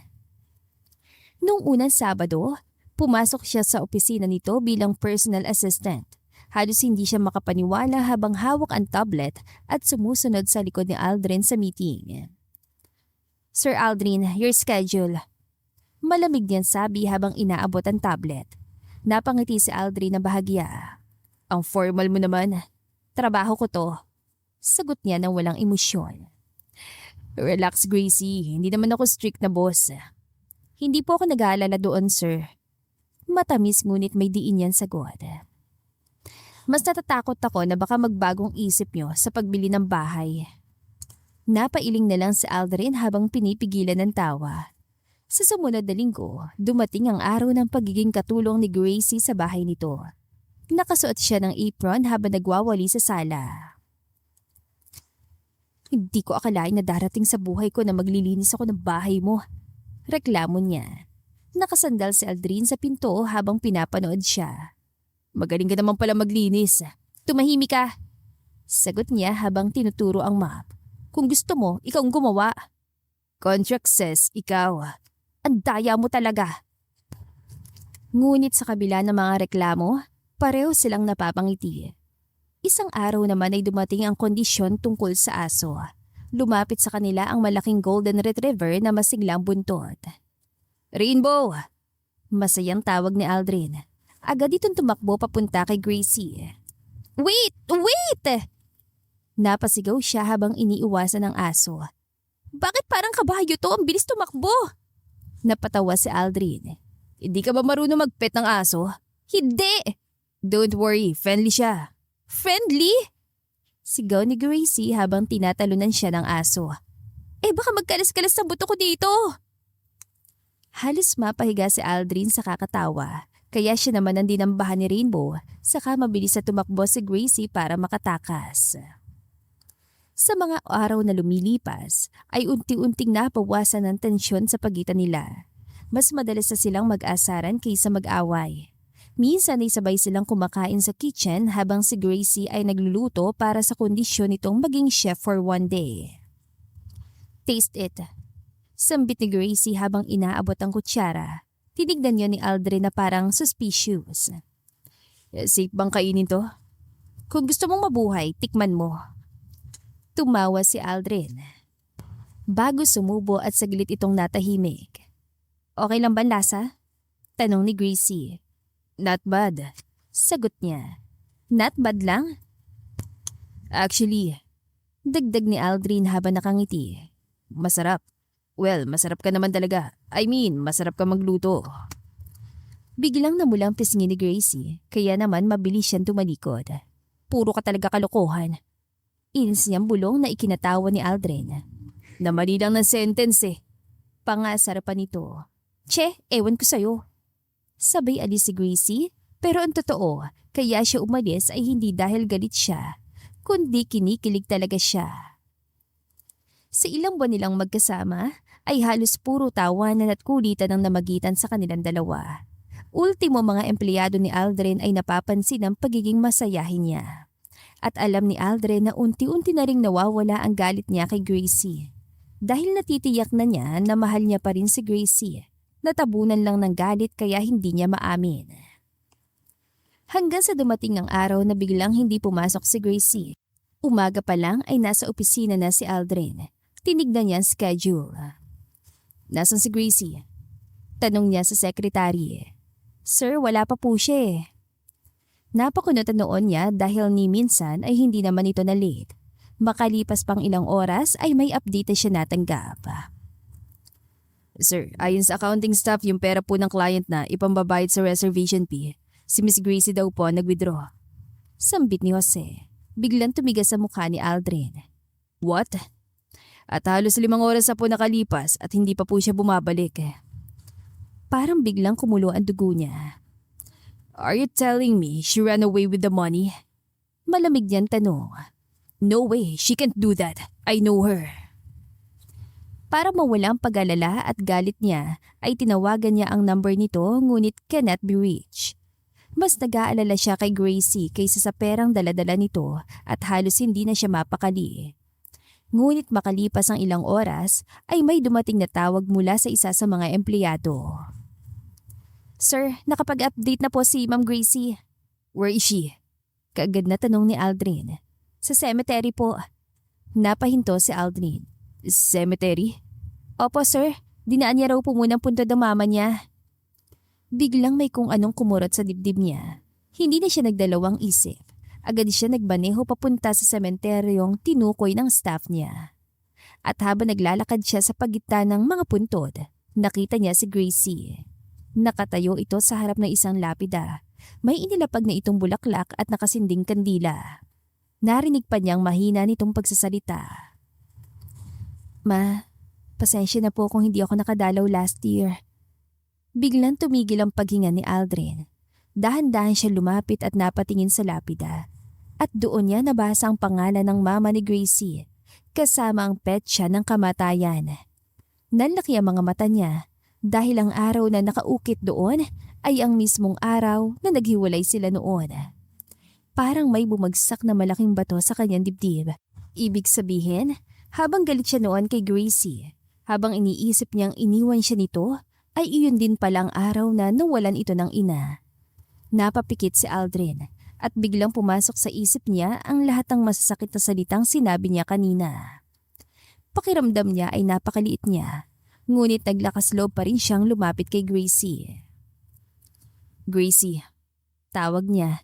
Napalingon naman ito agad. Pagkakita sa kanya ay biglang nagbago ang ekspresyon nito. Anong ginagawa mo dito? Tanong ni Gracie. Hindi agad nakasagot si Aldrin at sunod-sunod naman na notification na natanggap ni Gracie mula sa group chat ng kumpanya ni Aldrin. Doon nabasa niya lahat na hinihinala ng mga ito na itinakas niya ang pera. Wow, kaya ka nandito. Kasi, you think I ran away with the money?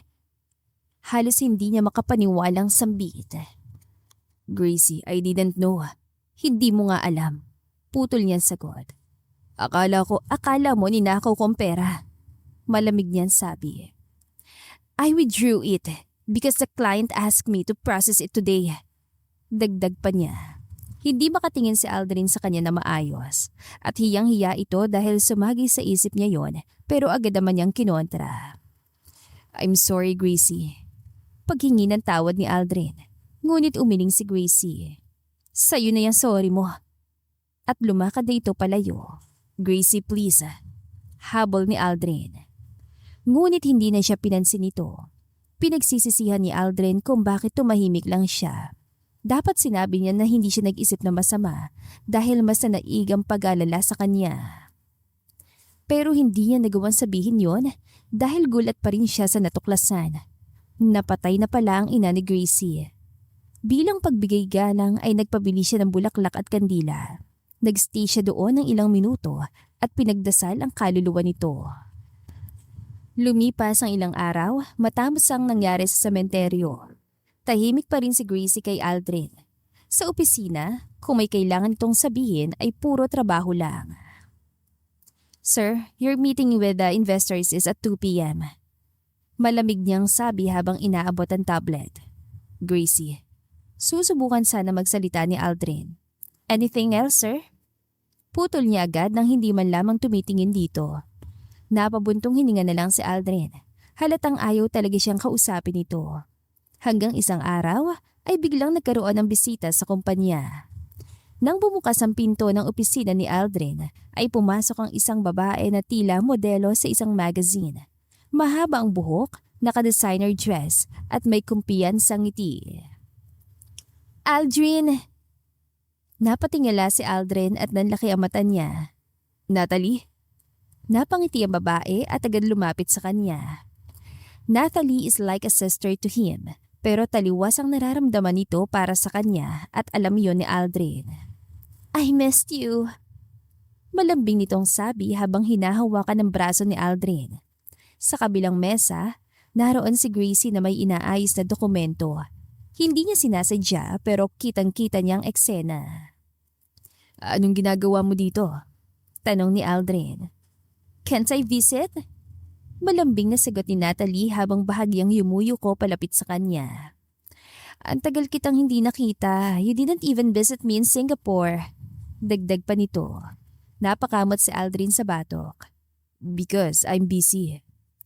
Napatingin si Natalie sa paligid hanggang sa mapansin niya si Gracie. Who's she? Tanong nito. My personal assistant. Sagot ni Aldrin. Bahagyang umiti si Natalie kay Gracie, ngunit halatang may halong pangmamaliit sa mga mata nito.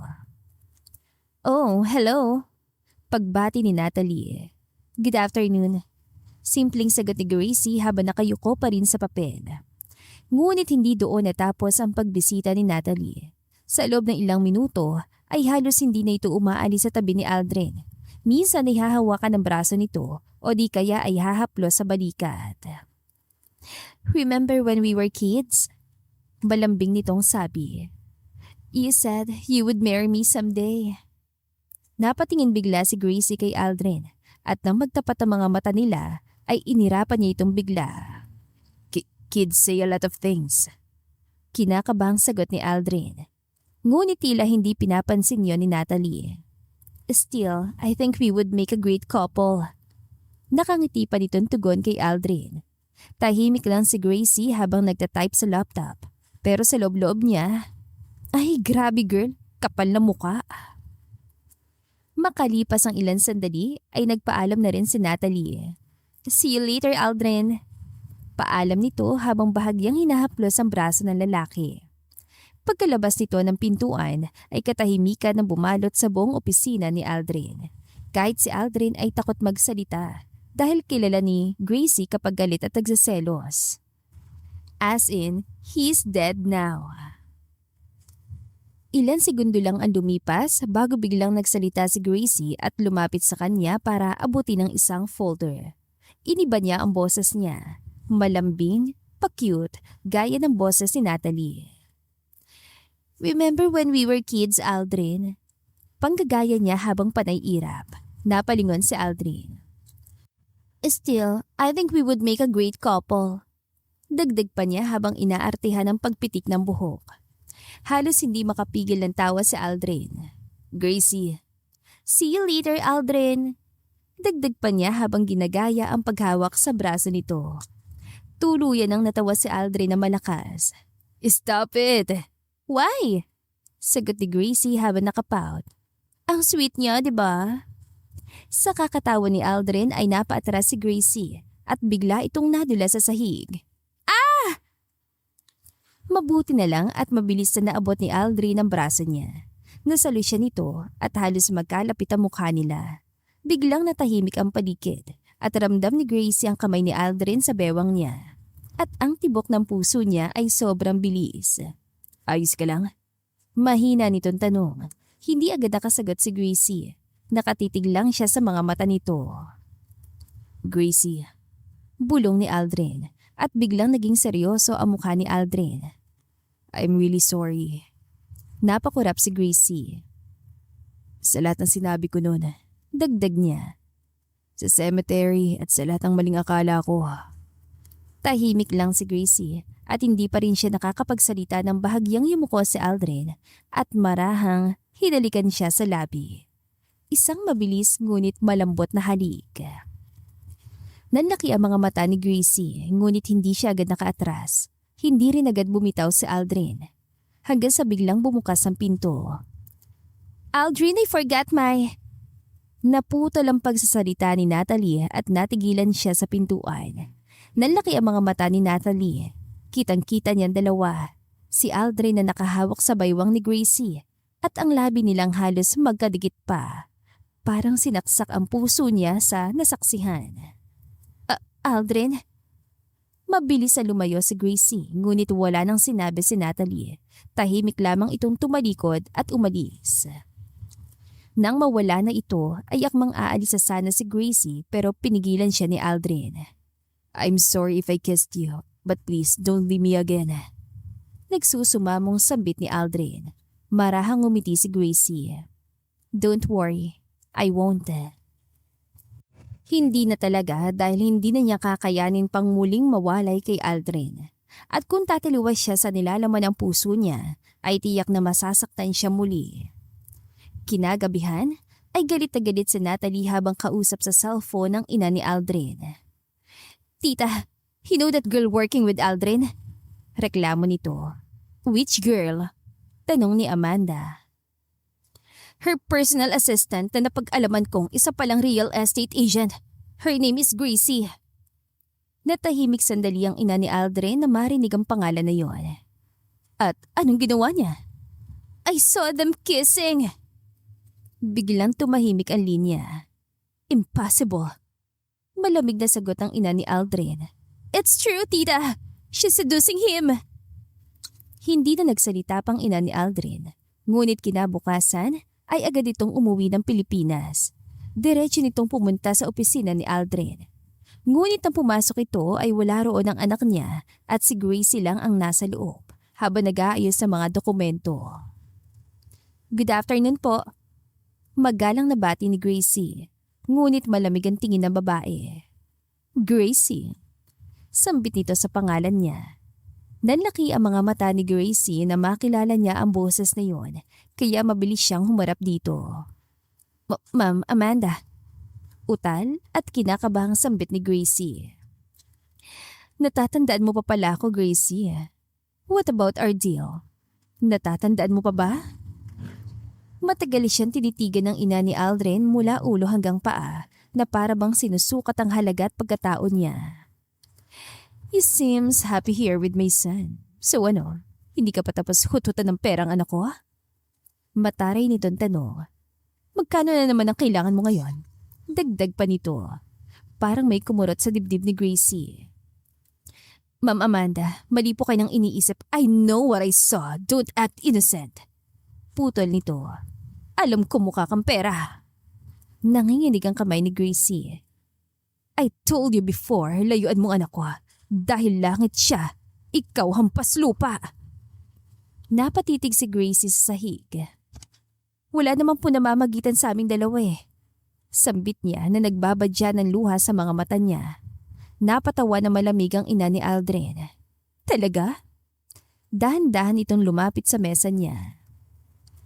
At ano yun nalaman ko? Nahuli kay din Natalie na tagahalikan? Hindi naman nakasagot si Gracie. Umiling ang babae. Wala ka talagang hiya.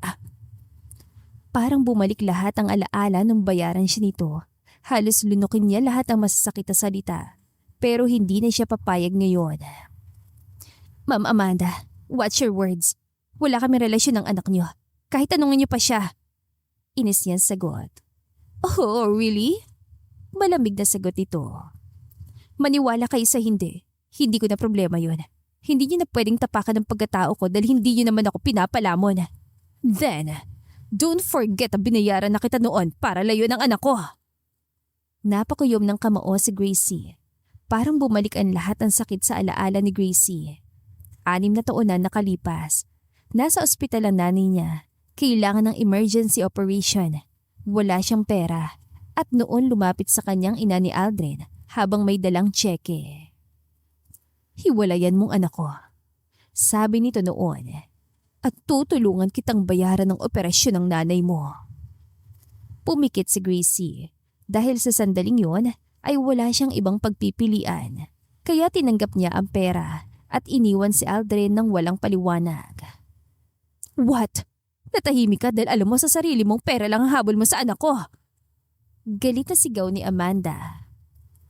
Ang perang tinanggap ko mula sa'yo at ang pag-iwan ko kay Aldrin ang isa sa pinagsisisihan kong desisyon noon. Oo, kailangan ko ng pera noon. Sinempuhan niyo na kailangan ko para paikutin ako sa kamay niyo. But that money didn't save my mother's life. Parang gulat at tatahimik naman si Amanda dahil hindi niya alam na hindi pala nabuhay ang ina nito. Para siyang binuhusan ng malamig na tubig at hindi alam ang isasagot. Napayuko naman si Gracie at pilit pinipigilan ang nanginginig niyang kamay nang biglang dahan-dahang bumukas yun. Mama, is that true? Nagulat ang dalawa. Napalingon si Gracie at agad siya ng lamig na makita si Aldrin na nakatayo sa pintuan. Matigas ang mukha nito at halos hindi mabasang emosyon. Aldrin, nauutal na sambit ang ina niya. Dahan-dahan siya naglakad papasok ng opisina. You paid her just to leave me? Malamig niyang tanong. Anak, ikaw ang dahilan kung bakit ako iniwan ni Gracie?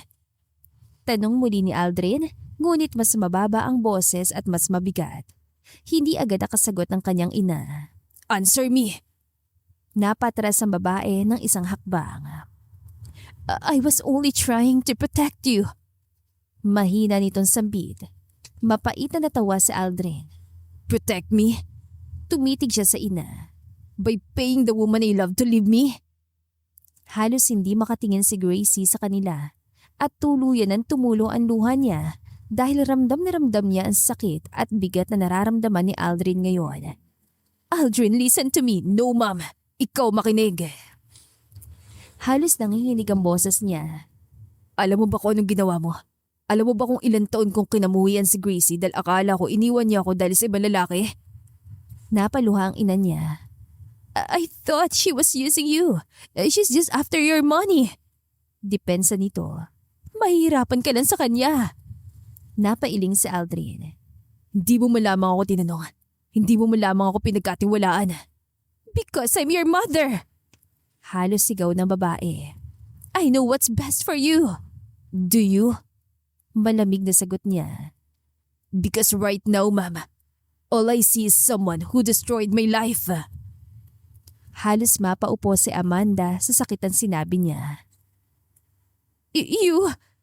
Nanggagaliiting tinuro nito si Gracie. Look what you've done. Gusto mong magkasira kami ng anak ko. Galit na sigaw ni Amanda. Tumigil ka na, Amanda! Isang sigaw na matanda ang siya nagpatahimik at nagpanginig kay Amanda. Lahat sila'y napalingon sa pagdating ng lola ni Aldrin. Mother, bulong ng ina ni Aldrin. Kitang-kitang galit sa mga mata na matanda habang nakatitig kay Amanda. Sino ka para pigilang magmahal ang apo ko? Oo, ina ka niya. Pero tandaan mo, nung mahalin ka ng anak ko, hindi ko pinigilan ang relasyon niyo. Napayuko si Amanda. Hindi ako nakailam sa pagmamahalan niyo. Patuloy ng matanda. Bagkus, sinuportahan ko pa nga. Baka nakakalimutan mo. Mula ka rin sa wala, Amanda. Mariing sabi ng matanda. Kaya paano mo naaatim na maliitin ang kapwa mo? Hindi na makapagsalita ang ina ni Aldrin. Kung hahadlangan mo ang kaligayahan ng apo ko, bumalik ka na lang sa States. Or I will cut ties with you. Total, wala na rin naman ang anak ko. Parang binuhusan ng malamig na tubig si Amanda. Mother, I'm sorry. Nanginig niyang sabi. Umiling ang matanda. Hindi ka sa akin dapat humingi ng tawad. Tinuro nito sa Aldrin. Sa anak mong sinaktan mo. Pagkatapos ay tumingin ito kay Gracie. At sa babaeng minamahal niya. Nagkaroon ng konting katahimikan bago dahan-dahan lumapit si Amanda sa kanyang anak. Aldrin, anak, I'm sorry. Mahina nitong sambit. Hindi agad nakapagsalita si Aldrin. Ginawa ko yun dahil natakot ako. Dagdag niya. Ayoko maranasan mo ang paghihirap na pinagdaanan ko noon. Napaluha siya. Lumaki ako walang-wala. At nang magkaroon ako ng pagkakataon na maging maayos ang buhay ko, ginawa ko ang lahat. Mali ako, inaamin ko. Pero sana maintindihan mo ko. Sa huli ay tumango si Aldrin. I understand why you did it. Sabi niya, pero hindi ibig sabihin. Tama siya. Napapikit ang ina niya. Hindi na ako hahadlang. Kung siya gusto mo, tatanggapin ko. Naluluhang sambit ito. Samantala, tahimik lang si Gracie. Hindi niya alam kung ano ang mararamdaman. Makalipas ang ilang sandali ay lumingon si Amanda kay Gracie. I'm sorry. Mahina niyang sabi. Kahit halatang mabigat sa loob niya ay bahid na ng konsensya ang boses ito. Pagkatapos ay tumalikod dito. Mother, babalik na ako sa States. Sorry, Mother. Sambit ni Amanda bago tuluyan lumabas ang opisina. Pagkasara ng pinto ay napabuntong hininga ang lola ni Aldrin. Mabuti na lang at nakarating ako agad nang malaman ko lahat. Sambit ang matanda at bahagya itong tinapik ang balikat ni Aldrin. Kung mahal mong babae, huwag mo nang pakawalan.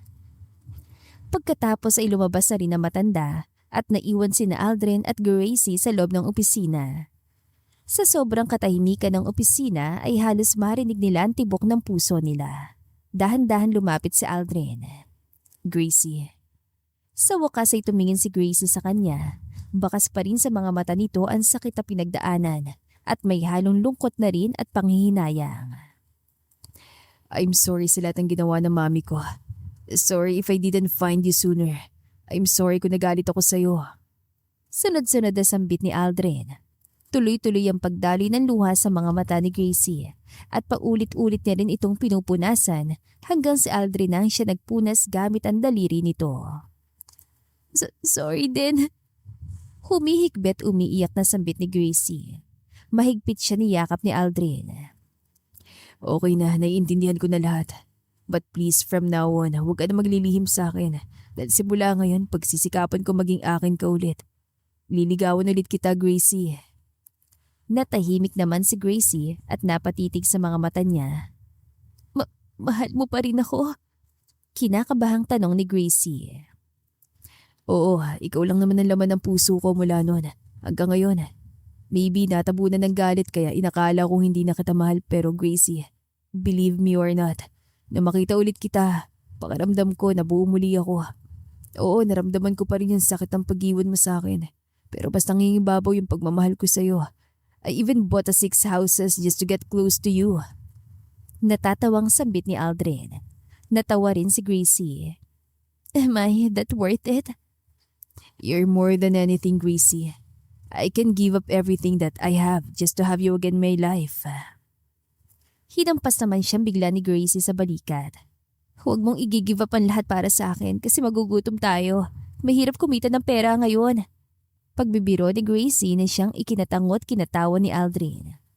Well, you're right pero hindi ko pa rin hahayaang magutom ka. Kaya nga 6 na bahay binili ko para may investment ako. Kapwa sila natawa habang yaka pa rin siya ni Aldrin ay marahan niyang niyakap ito sa leeg at tinitigan ito sa mga mata. Pero ang totoo, hindi naman ako nawala sa'yo. Sambit ni Gracie. You're still the man in college who got my eyes and my heart. Mahal pa rin kita, Aldrin. Mas lumiwanag at lumawak ang ngiti ni Aldrin.